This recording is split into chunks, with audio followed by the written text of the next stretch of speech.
Happy morning all of you. I am professor Anant Kumar. आज जो मैंने टॉपिक लिया इस पे तो लाखों वीडियो है, लेकिन आज इस वीडियो को एकदम पूरा देखिएगा, है ना।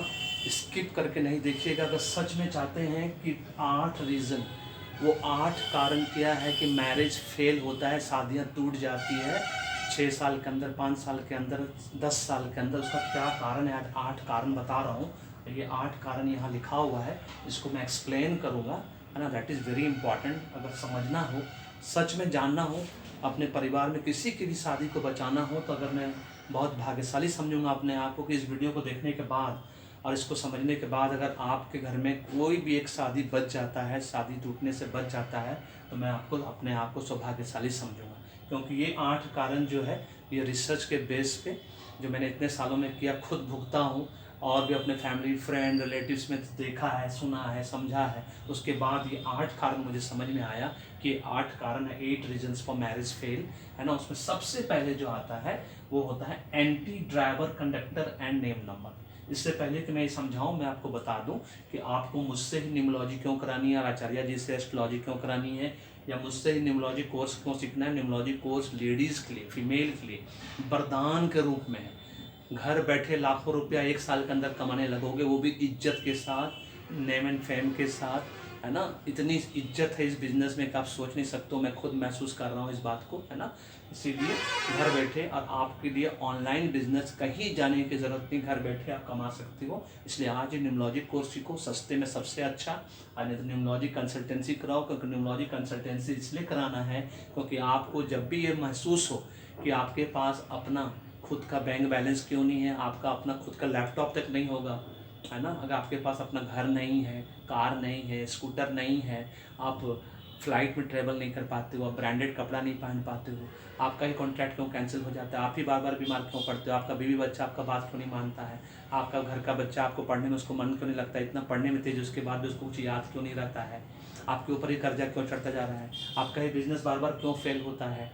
ये सब कारणों का एक ही कारण है कि आपका अभी भी डेट ऑफ बर्थ जो है ना, जिसको हम मूलांक भाग्यांक ड्राइवर कंडक्टर बोलते हैं, वो आपका नाम का फ्रेंडली नहीं है, वो एंटी है, एनेमी है ना, अनफ्रेंडली है। उसको ठीक कराना है। जैसे ही वो ठीक होगा, आपका कुछ दिनों के बाद, क्या कि न्यूमरोलॉजी नेम करेक्ट करने के बाद कुछ दिनों के बाद आपका देखिएगा सब कुछ ट्रैक पाना शुरू हो जाएगा राधे कृष्ण की कृपा से। अब मैंने प्रूव कर दिया है हिंदुस्तान में कि मैं पहला ऐसा न्यूमरोलॉजिस्ट बन चुका हूँ जिसका 101 प्रिडिक्शन 100% ट्रू हो चुका है ऑनलाइन 9 मंथ्स के अंदर। मैंने सोचा था कि मैं इसको नहीं लिखूंगा, बंद कर दूंगा 100 के बाद, लेकिन मेरे ही क्लाइंट ने बताया कि नहीं सर, हमारे देश में हम इंडियंस की मेमोरी बहुत शॉर्ट होती है, लोग आपको भूल जाएंगे, इसलिए उनको याद दिलाते रहना है कि आप एक अच्छा काम कर रहे हैं।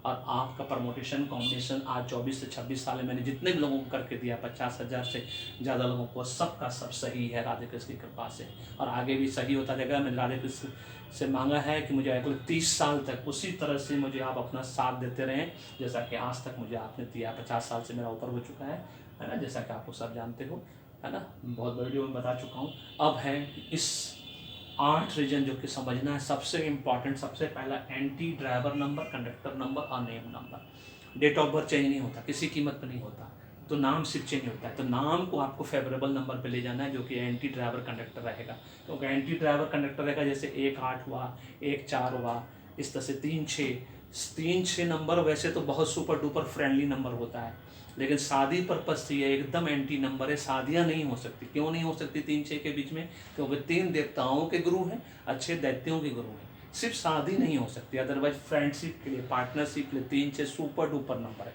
नेम न्यूमरोलॉजी के लिए 3-6 सुपर डुपर नंबर है ना। इस बात को याद रखना है।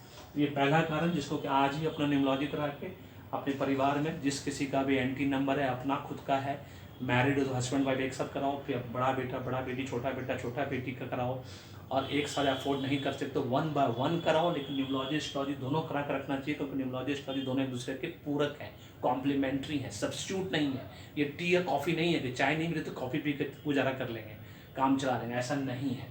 ये कार और पेट्रोल की तरह है। जिस तरह से बिना कार जो है बिना पेट्रोल को नहीं चल सकता, उसी तरह से पेन इंक की तरह है, बिना इंक के पेन नहीं चल सकता, उसी तरह से न्यूमरोलॉजी एस्ट्रोलॉजी, ठीक है। तो पहला कारण जो है, सबसे पहला एंटी driver number, conductor number, name number, जो कि नेम नंबर को फेवरेबल बनाना है पहला। इसकी वजह से शादियां सबसे ज़्यादा टूटती हैं। और इसके पीछे जो कारण होता है उसमें सबसे बड़ा कारण होता है एम्बिशन। एम्बिशन मतलब होता है चाइल्डहुड ड्रीम। हर लड़का और हर लड़की बचपन से जब जब वो संभालता है तो उसके मन में क्या होता है, एक सुंदर लड़की, एक सुंदर लड़का, एकदम आमिर खान जैसा लड़का। लड़कियों के मन में क्या था, आमिर खान, शाहरुख खान जैसा लड़का, ना हीरो जैसा, मतलब एकदम हीरो फिगर, चाहे वो चपरासी क्यों ना हो, चाहे टैक्सी ड्राइवर ही क्यों ना हो। ये फिल्मों में होता है कि टैक्सी ड्राइवर से एकदम अमीर घर की लड़की शादी कर लेती है। और उसी तरह से हर लड़कों का ड्रीम होता है एकदम सुंदर लड़की, एकदम हेमा मालिनी जैसी सुंदर लड़की, और माधुरी दीक्षित जैसी, श्रीदेवी जैसी एकदम सुंदर लड़की, है ना, मधुबाला जैसी सुंदर लड़की चाहिए। लोग सुंदरता के पीछे भागते हैं, सुशील लड़की किसी को नहीं चाहिए, है ना, सबको सुंदर लड़की चाहिए। जो एम्बिशन चाइल्डहुड ड्रीम है, बस यही अब मिल जाती है, इसका ठीक अपोजिट, तो बस सब वहीं पे गड़बड़ हो गया फिर, चाहे लड़के के केस में हो चाहे लड़की के केस में। एम्बिशन मतलब चाइल्डहुड ड्रीम। आपने किसी के बारे में एक बना कर रखा है, फिल्म देखते हैं, फिल्मी हीरो हीरोइन के बारे में अपने आप को बना दिया कि मेरा ऐसा हीरो होगा, मेरा हस्बैंड ऐसा होगा, ऐसा लंबा होगा, ऐसा चौड़ा होगा, इतना ताकतवर होगा, है ना, ऐसा कमाएगा, करोड़पति अरबपति होगा। और आपके मम्मी पापा ने शादी कर दिया एकदम ठीक आपसे अपोजिट लोगों से, बस वहीं पे आपका शादी का सारा जोश, सारा उमंग सब वहीं खत्म हो जाता है, ढस हो जाता है एकदम, जिसको बोलते हैं। अब होता है तीसरा फैक्टर, एम। शादी टूटने का कारण एम्बिशन, चाइल्डहुड ड्रीम। एम मतलब पर्पस, ऑब्जेक्टिव। आपके शादी करने का क्या ऑब्जेक्टिव? अगर आपने पापा मम्मी के दबाव में आके, चाहे लड़का हो चाहे लड़की, अगर आपने शादी की सिर्फ वंश चलाने के लिए, मतलब खानदान को आगे बढ़ाने के लिए, ये शादियाँ टूट जाएगी 7 से 10 साल के अंदर टूट जाएगी। क्योंकि दोनों बच्चे होने के बाद, 2-2 3-3 बच्चे होने के बाद आपका इंटरेस्ट एकदम डाइवर्ट हो जाएगा, आप किसी और तरफ चले जाओगे, किसी और तरफ आपका झुकाव हो जाएगा, लड़के का, लड़की का किसी और तरफ झुकाव हो जाएगा, बस वहीं पे शादी टूट जाएगी। क्योंकि पर्पस गलत है। शादी का पर्पस वंश बढ़ाना नहीं होता है। शादी का मतलब होता है भरपूर इंजॉय करना लाइफ को, हस्बैंड वाइफ बच्चे के साथ, है ना, दैट इज कॉल्ड शादी, जिसमें सेक्रीफाइस सबसे बड़ा फैक्टर होता है। कॉम्प्रोमाइज़ नहीं होना चाहिए। अगर आपने कॉम्प्रोमाइज़ बेस पे शादी की है, जहाँ के आपको लगता है कि हर बार आपको कॉम्प्रोमाइज़ करना है, तब आपकी शादी नहीं चलेगी, कुछ भी कर लो। शादी का दूसरा नाम है सेक्रीफाइस, त्याग। ये दोनों तरफ से होता है, गिव एंड टेक होता है, ये एक तरफ से नहीं होता है। इस बात को हमेशा याद रखना है, तब वो शादी चलती है, नहीं तो बिल्कुल नहीं चलेगी। That is called purpose, objective of शादी। एक्सपेक्टेशंस, बहुत सारी उम्मीदें हो जाती है शादी के बाद। शादी के पहले 80% केसेस में, अगर आपने लव मैरिज शादी की है, तो लड़का हमेशा आपको, लड़की को हमेशा बोलेगा मैं पहाड़ खोद के दूध निकाल दूंगा, पहाड़ खोद के पानी निकाल दूंगा, कुछ एकदम झूठा फॉल्स प्रॉमिसेस करता रहता है। उसी तरह से लड़कियां भी फॉल्स प्रॉमिसेस की, मान लीजिए, है ना। शादी के पहले घंटों, आप 4-4 घंटा सिनेमा हॉल के बाहर खड़े होकर उसका इंतजार करते थे, और शादी के बाद एकदम नहीं इंतजार करते हो। मतलब वो सारे एक्सपेक्टेशंस, उम्मीद जो कि आपने लगा रखा है, लड़की ने लड़के के प्रति, लड़के ने लड़की के प्रति, वो सारे एक्सपेक्टेशंस जब शादी के बाद नहीं फुलफिल होते हैं, है ना, कि मुझे इस तरह से लव करेगा, इस तरह से केयर करेगा, मेरा इतना आदर करेगा, मेरा इतना सम्मान करेगा, वो सब चीज़ें फ्लॉप हो जाती हैं। क्योंकि शादी के पहले एकदम सब झूठी बातें खाली होती, झूठी वादे होते हैं, झूठे प्रॉमिसेस होते हैं, उसके बाद सब चेंजेज हो जाता है। बस वही एक्सपेक्टेशंस आपको शादी को बर्बाद करने में सबसे बड़ा सहायक होता है, टूटने में सबसे बड़ा सहायक होता है। दूसरा, कंपेरिजन, तुलना, बहुत खतरनाक है। लड़की जब तुलना करने लगती है ना, अपने हस्बैंड का, कि मेरा बॉयफ्रेंड तो ऐसा था, ऐसा लंबा था, ऐसा चौड़ा था, इतना सुंदर था, मुझे ऐसे केयरिंग करता था। आज तक लोगों ने ये बात कभी नहीं समझा कि लव, जितने भी लोग प्यार में जो अमर हुए, जो हीर रांझा जैसे अमर हुए, लैला मजनू अमर हुए, ये सब इन्होंने शादियाँ नहीं की थी। इस बात को हमेशा याद रखना चाहिए। अगर शादी कर लिए होते थे तब पता चलता था कि उनका प्रेम कहानी कितना अमर होता था, है ना। शादी के पहले सब अच्छा होता है, सब बड़े बड़े वादे करते हैं, लड़का और लड़की को एक दूसरे खूब बड़े बड़े वादे करते हैं। उसी वादे की वजह से जब वो पूरा नहीं होता, वही एक्सपेक्टेशन फिर कंपैरिजन में डेवलप होता है। उस कंपैरिजन में, और वो कंपैरिजन तुलना में जब आपको एकदम ठीक उल्टा मिल जाता है, क्योंकि हमारे देश में मैक्सिमम लड़कियां उम्मीद क्या करती हैं, मेरा हस्बैंड राजकुमार जैसा दिखेगा। और जितने भी टॉप लेवल पे, जितने बड़े बड़े पोस्ट पे लोग हैं, मैक्सिमम 80% लोग जो हैं एकदम देखने में काले कलूटे, एकदम सामले, हम लोग जैसे एकदम सामले बरन के लोग रहते हैं, है ना। वो एक्सपेक्टेशन पूरा नहीं होता लड़कियों का। सबको मिल जाता है, खूब देखने में बहुत सुंदर है, लेकिन एकदम खतरनाक लड़का मिल जाता है देखने में उसको, तो वो सारा कंपेरिजन जो उसको फिर उसकी तरफ आकर्षण उसका ख़त्म कर देता है। स्टार्टिंग का 4-5 साल बहुत आकर्षण रहा, उसके बाद सब खत्म हो जाता है, फिर धीरे धीरे दोनों डाइवर्ट हो जाते हैं। वो शादी टूटने का सबसे बड़ा कारण कंपैरिजन बनता है। दैट इज़ द बहुत खतरनाक बात। उसके बाद इंटरफ्रेंस, शादी के बाद लड़के के माँ बाप का इंटरफ्रेंस शादी को तोड़ने में 50% रोल सहायक बनता है। शादी के बाद भी जिस लड़की का माँ बाप का इंटरफेरेंस उसके घर में लगा हुआ है, समझिए उस घर को टूटना ही टूटना है 10 साल के बाद।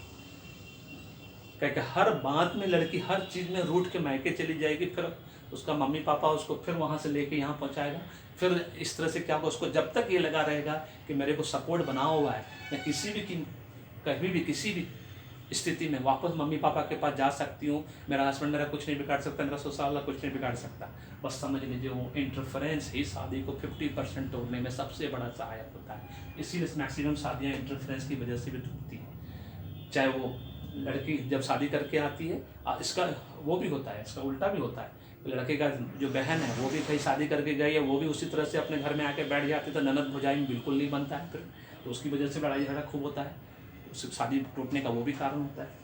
उसके बाद शादी टूटने का एक और कारण होता है कि लड़के वाले का एक्सपेक्टेशंस लड़की वाले से पैसे के मामले में बड़ा ज़बरदस्त रहता है। लड़का वाला चाहता है कि लड़की वाला उसको पैसा देता रहे, हर पूजा पर्व में फेस्टिवल में खूब उसको गिफ्ट देता रहे, वो सब चाहिए, लेकिन इंटरफेरेंस नहीं चाहिए सास ससुर का। ये कैसे संभव है? चौखा मुरमुरा दोनों, गाल फुलाबो ठिठाई का हंसबो, गाल फुलाए हो और हंसना भी चाहते हैं गाल फुला के, ऐसे कैसे संभव है कि आप गिफ्ट चाहते हो उनसे वो पैसा चाहते हो, आदर सम्मान चाहते हो कि बार बार आके हम लोग को गिफ्ट दे के जाए, और उसके बाद इंटरफेरेंस भी नहीं चाहते हो, ऐसा थोड़ी होता है। अगर आपके अंदर वो भूख है, लालच है कि लड़की वाला मुझे हर बार देगा, मेरे बेटे को देगा, मेरे परिवार को देगा, तो फिर इंटरफेरेंस उनका रहेगा ही रहेगा, बढ़ेगा ही बढ़ेगा, फिर तो शादी टूटने का कारण आप खुद हो। इस बात को लड़के वाले को भी समझना है कि हमेशा गिव एंड टेक शादी टूटती है, एक तरफ से शादियाँ नहीं टूटती है। तो ऐसी शादी एक तरफ से जो टूटती है वो सिर्फ 20% केसेस में टूटती है, 80% केसेस में दोनों तरफ से शादियाँ टूटती है, लेकिन दोनों तरफ का गलती रहता है। That is very important. इस बात को समझना है कि सेक्रीफाइस की भावना नहीं है लोगों में, त्याग की भावना नहीं है, सब कॉम्प्रोमाइज़ बेस पे शादी करते हैं। कॉम्प्रोमाइज़ जहाँ आ गया वहाँ शादियाँ टूटनी टूटनी। और above all attitude and perception. Attitude का मतलब होता है रवैया, और परसेप्शन का मतलब होता है नज़रिया। हस्बैंड वाइफ का एक दूसरे के प्रति रवैया नज़रिया में जरा सा भी फर्क आ गया किसी भी कारण से, चाहे पुराने रिश्तों की वजह से, फैमिली फ्रेंड रिलेटिव्स की वजह से, या अपने रिश्ते की वजह से, समझ लीजिए वो शादी टूट जाएगी 5 से 7 साल के अंदर। These are the 8 reasons. आज मुझे इस वीडियो के बनाने के बाद अगर इसमें से आप लोग मुझे कमेंट करके बताना फीडबैक कॉलम में, क्या आपके साथ ऐसा हो रहा है, क्या इसमें से कौन सा फैक्टर आपके घर में चल रहा है, ज़रूर लिख के बताना। मैं रिक्वेस्ट करता हूँ आप लोगों से, है ना। इसमें से कोई भी एक भी परिवार का अगर शादी बच जाता है टूटने से, तो मुझे इतनी बेहद खुशी होगी, और राधे कृष्ण की कृपा उस पर बनी रहेगी। मैं चाहता हूँ कि राधे कृष्ण वो सारी शादियों को जोड़े फिर से, जो टूट चुकी है किसी भी कारण से, जिसमें थोड़ा भी संभावना बचा है, तो वो अंदर से दिल से चाहते हैं कि फिर से शादी का वो घर बस जाए, तो उन लोगों को ज़रूर ब्लेसिंग्स मिलना चाहिए, उसको आगे बढ़ने का मौका मिलना चाहिए, एक बार फिर से मौका मिलना चाहिए। अदरवाइज़ जैसा चल रहा है, इसको खाली इंटरटेनमेंट पर्पज से देखो वो अलग बात है, बट अगर अवेयरनेस पर्पज से देखना है और किसी को बताना है, शेयर करना है इस वीडियो को, अगर आपको लगे कि ये सही बात है और भी लोगों को जानना चाहिए, तो I will be very happy, और उनका ब्लेसिंग्स तो हमेशा बना हुआ है ही मेरे साथ। This is all about this video को पसंद आया तो लाइक करो, शेयर करो, फीडबैक देना नहीं भूलिएगा डिस्क्रिप्शन बॉक्स में, क्या आपके साथ ऐसा हुआ या आपके घर में ऐसा, कि आपके फैमिली फ्रेंड रिलेटिव्स में ऐसा हो रहा है ना। और चैनल को सब्सक्राइब करके रखिए। Thank you so much. May God bless you. The happy beginning. न्यूमोलॉजी course नहीं सीखना है, सारे फीमेल्स के लिए वरदान है एकदम न्यूमोलॉजी कोर्स, और न्यूमोलॉजी कंसल्टेंसी नहीं करवानी है, फटाफट करवानी है, पेड करानी है, पैसा दे के करानी है, क्योंकि फ्री या सस्ती चीज़ कभी किसी को प्यारे नहीं होती। Thank you so much. May God bless you. The happy beginning.